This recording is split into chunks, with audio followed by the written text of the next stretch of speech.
हाँ हाँ। Okay, okay, we see this is something totally new. This is something totally new. We'll examine into it. Okay, we'll examine into it. अगर हम जैसे आपने बताया, मुझे तो किसी कैंडिडेट का नहीं आया।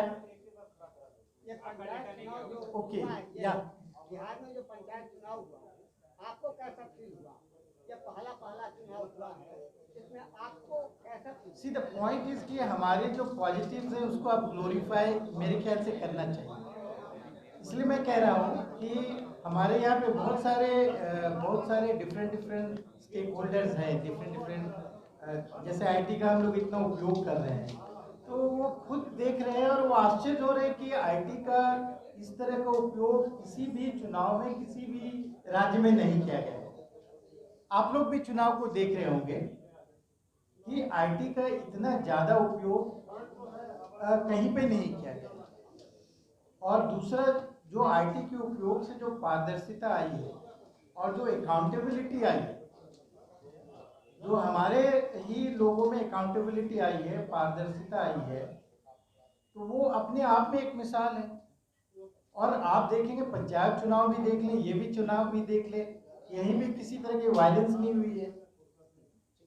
तो जो मेजर महिलाओं की पार्टिसिपेशन बढ़ी है, तो जो मेजर पॉइंट्स हैं, वो जो सिल्वर लाइनिंग है उसे आप भूल जा रहे हैं।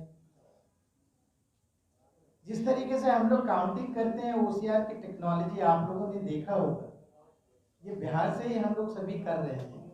आपने अगर देखा होगा ईवीएम से बिना किसी ह्यूमन इंटरफेरेंस के हमारी जो रिजल्ट आ रही है, तो स्टैट्यूटरी प्रोविजन के अंतर्गत जो हम लोग काउंटिंग करा रहे हैं, जो हमारे मैन पावर, उनके ऊपर कितनी बड़ी अकाउंटेबिलिटी आई। कहीं भी ऐसी कोई गड़बड़ी की शिकायत काउंटिंग के बाद, मुझे आज तक एक भी शिकायत नहीं मिली है फर्स्ट फेज की काउंटिंग की कि हमारा यहाँ पे काउंटिंग गलत हो गया और गलत रूप से चुन लिया गया। तो ये एक अपने आप में एक एविडेंस है, बोलते हैं ना, proof of pudding in the meeting. तो आपको एक टोटलिटी चीज़ों को कॉम्प्रिहेंसिव देखा जाना चाहिए। So that is what I would say. तो ये पॉजिटिव मैसेज जो बिहार से जाना चाहिए, मेरे ख्याल से वो जाना चाहिए कि बिहार में चुनाव इस तरीके से किए जाते हैं, तो वो बहुत इम्पोर्टेंट है। कभी भी ऐसा नहीं हुआ कि बूथ के हर वारदात की खबर हम तक सीधा आती है। अब वो आ रही है। आपके डिजिटल लॉक लगते हैं, सारे स्ट्रांग रूम में डिजिटल लॉक लगते हैं। किसी भी चुनाव में डिजिटल लॉक लगते हैं क्या, आप बताएं? और डिजिटल लॉक जो लगते हैं उससे ट्रांसपेरेंसी आती है कि उसकी लिंक हर कैंडिडेट को दी जाती है। आप 24 घंटा घर बैठे आप पूरे स्ट्रांग रूम को मॉनिटर कर सकते हैं। आप देख सकते हैं उसमें अलार्म जनरेट होती है। अगर किसी ने भी थोड़ा भी स्ट्रांग रूम से छेड़छाड़ किया तो उसमें स्ट्रांग अलार्म जनरेट होगी, आपको मैसेज जाएगा। आप बताएं किस चुनाव में ऐसा प्रयोग किया गया? और ओसीआर की जो बात है आप लोग खुद देखें। मैं आप लोग से अनुरोध करूंगा कि काउंटिंग में आप लोग को दिखाया जाएगा ओसीआर की किस तरीके से करते हैं। आप लोग अब जानते हैं, अब ये कोई हमारे लिए कोई नहीं है। हम इसे अब स्टेबलाइज कर रहे हैं, मतलब कैसे रियल टाइम में कैसे हो, कम से कम समय में हो, उसकी उस दिशा की ओर बढ़ रहे हैं और वो हो भी रहा है। तो दीज टेक्नोलॉजी, इसकी बातें आप करें ना, जो पॉजिटिव्स है उसकी बात करें। वो तो लास्ट टाइम में आपको कब रिजल्ट मिलेगी?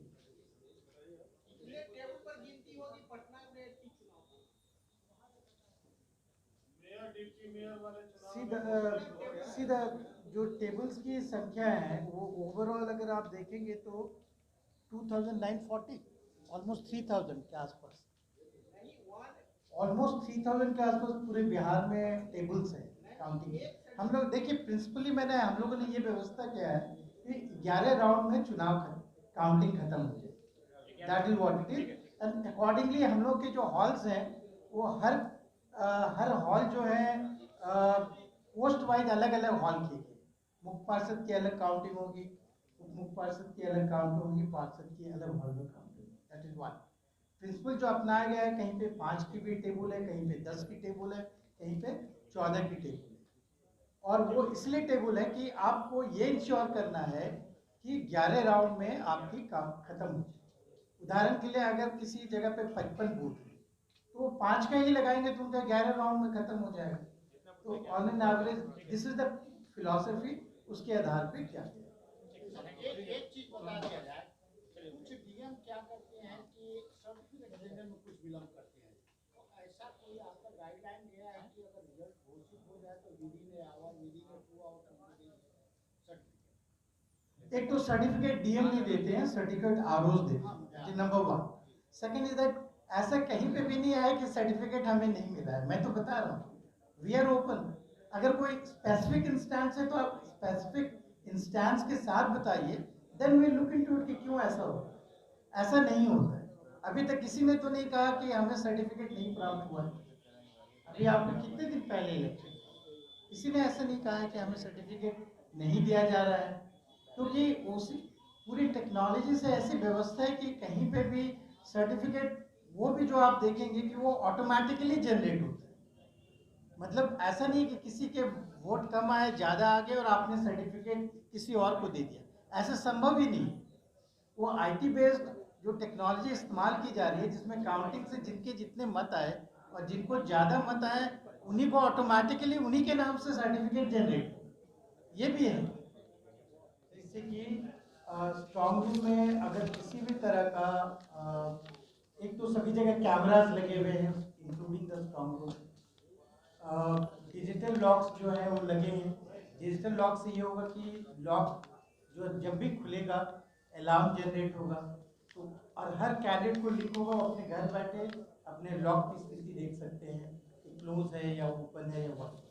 कोई भी अगर उसमें इंटरवीन करेंगे तो ये लॉक जनरेट करेगा, तो उससे ट्रांसपेरेंसी आती है और अकाउंटेबिलिटी आती है।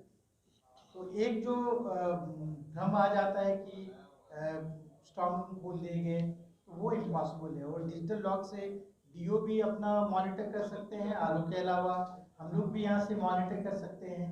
तो कंटिन्यूस सर्वेलेंस में स्ट्रॉन्ग रूम रहते हैं इंक्लूडिंग कैंडिडेट्स, दैट इज 1।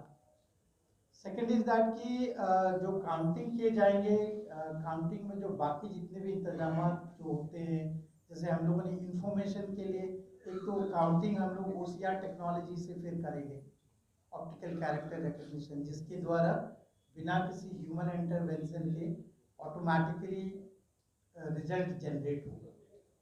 तो ये किया जाएगा, इसकी पूरी तरह से तैयारी कर ली गई है। और इसके बाद जो रिजल्ट जो आएंगे उस रिजल्ट को आप जो है अपने साइट्स पे एक तो इंफॉर्मेशन की जो है हम लोगों ने व्यवस्था की है कि जितने भी काउंटिंग हॉल है वहाँ पे मीडिया सेंटर भी रहेंगी, और साथ में इसके अलावा जो जो जितने भी कैंडिडेट्स हैं वे या उनके एजेंट, उनको बैठने की व्यवस्था रहेगी।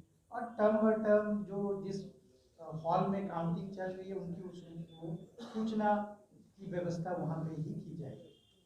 और इसके बाद जो रिजल्ट्स आएंगे उसकी भी सूचना सबों को मिलेगी, लोगों को भी उसकी सूचना मिलेगी। ये व्यवस्था हम लोग करते हैं, जैसे जैसे रिजल्ट आता जाए तो डिक्लेयर होने के बाद उसकी सूचना सबों को तक पहुँच जाए। हमसे जुड़े रहने के लिए हमारे YouTube चैनल को सब्सक्राइब करें और नई वीडियो की नोटिफिकेशन के लिए बेल आइकॉन को दबाएं। अगर आप ये वीडियो Facebook पर देख रहे हैं तो लाइक जरूर करें और ज्यादा से ज्यादा शेयर करें।